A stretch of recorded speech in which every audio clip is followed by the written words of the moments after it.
प्रभु जी, सभी स्वरूप में श्री हनुमान जी के दर्शन होते हैं। जो भी तीर्थ जाएं, जिस भी परम धाम के दर्शन करें, सभी में श्री हनुमान जी के ही दर्शन होते हैं। महाराज जी, इसमें मार्गदर्शन। उत्तम भक्त का यही लक्षण है कि अपने अभी बताया नहीं, अपने आराध्य देव को देखे। यदि हम हनुमान जी को मानते हैं कि वो हमारे आराध्य देव हैं, तो वही सर्वस्व है, दूसरा कोई नहीं है। हनुमान जी के हृदय में सिया राम जी बैठे, तो सिया राम के हृदय में हनुमान जी बैठे।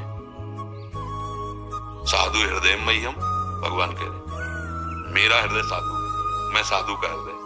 हम भक्त पराधीनो असुतंत्र। अगर हनुमान जी ऐसे दिखाए तो राम जी, अगर राम जी के हृदय में देखो तो हनुमान जी मिलेंगे पक्का। मतलब एक ही परम तत्व है, चाहे उसे जो कहें। वो लीला के लिए सेवक बना हुआ है, लीला के लिए स्वामी बना हुआ है। कभी राम जी हनुमान जी को पूजते हैं, कभी हनुमान जी राम जी को। कैसे? जैसे राम जी रामेश्वर की पूजा कर रहे ना, वही रामेश्वर हनुमान जी बन के उनके चरण पूज रहे। कोई दूसरा है क्या? अब देखना, हनुमान जी कौन है? स्वयं रुद्र हैं, स्वयं शिव हैं। तो रामेश्वर की पूजा स्थापना कौन कर रहा है? राम जी। तो राम जी के चरणों को कौन लिए हुए? बोले शिव जी। यही तो एक अगर हम स्टेप पकड़ लिया, अब यहाँ विचार करना कि हनुमान जी को पसंद क्या है। हम जिससे प्यार करते हैं उसकी पसंद देखते हैं, उसकी रुचि देखते हैं। हनुमान जी को सिया राम नाम पसंद है। हनुमान जी को सिया राम चरित्र सुनवे को रसिया। ये रसिक है किस बात के? यत्र यत्र रघुनाथ कीर्तनम तत्र तत्र कृतमस्त कांजिलम वाष्पवारि परिपूर्ण लोचनम मारुति नमत राक्षसांतकम। हनुमान जी महाराज आंसू बहाते हुए जहां जहां नाम कीर्तन होता है हरि का, जहां उनके पावन चरित्र का गायन होता है, वहां वहां उपस्थित होते हैं।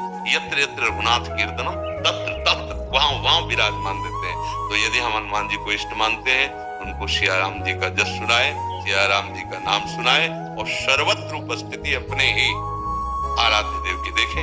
किसी भी रूप, जैसे रामकृष्ण परमहंस जी ने कृष्ण का दर्शन काली जी में ही किया। सब भगवत स्वरूपों का दर्शन वो अपनी माँ काली में ही करते, क्योंकि वही कृष्ण, वही काली, वही राम जी बने, वही सर्वत्र है, दूसरा कोई नहीं। दूसरा जब तक है तब तक अज्ञान है, वही है, दूसरा नहीं।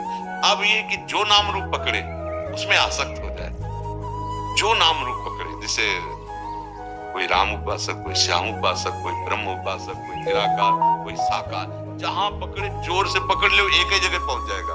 वो दो नहीं है। जैसे किसी भी घाट में ना आइए आप, यमुना जी तो वही है, घाटों के नाम अलग अलग हैं कि आज हमने जुगल घाट नहाया, आज हमने विश्राम घाट, आज केसी घाट, ऐसे घाट कहे जा सकते हैं, लेकिन यमुना जी अवगाहन उन्हीं का हो रहा है। ऐसे तत्व एक है, नाम कुछ भी दे दो। लीला में विविध लीलाएं, विविध नाम, विविध रूप धारण किए हुए हमारे प्रभु विराजमान। ऐसे अनन्य भाव से रहिए। ये तो बहुत परम मंगलमय है कि अपने आराध्य देव के अनन्य हो जाए।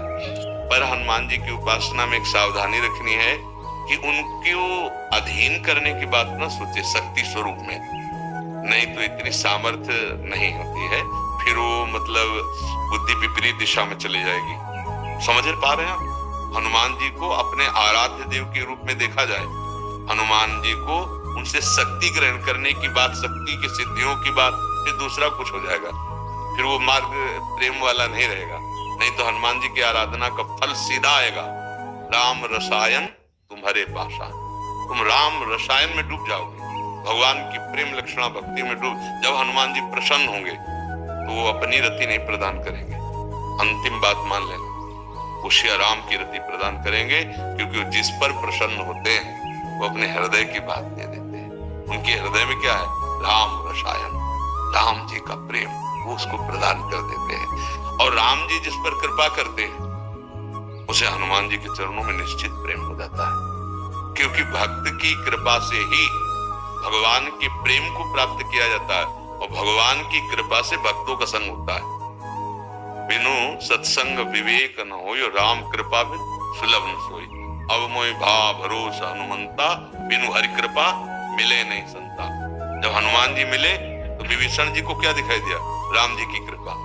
राम जी की कृपा जब होगी तो हनुमान जी के चरणों में प्रेम होगा, और हनुमान जी की जब कृपा होगी तो राम लीला का विस्तार हृदय में हो जाएगा, राम रसायन का प्रादुर्भाव हृदय में हो जाएगा। अनन्य रहो, अपने स्वामी के अनन्य रहो, वो सारा सुख विलास प्रकट कर देगा।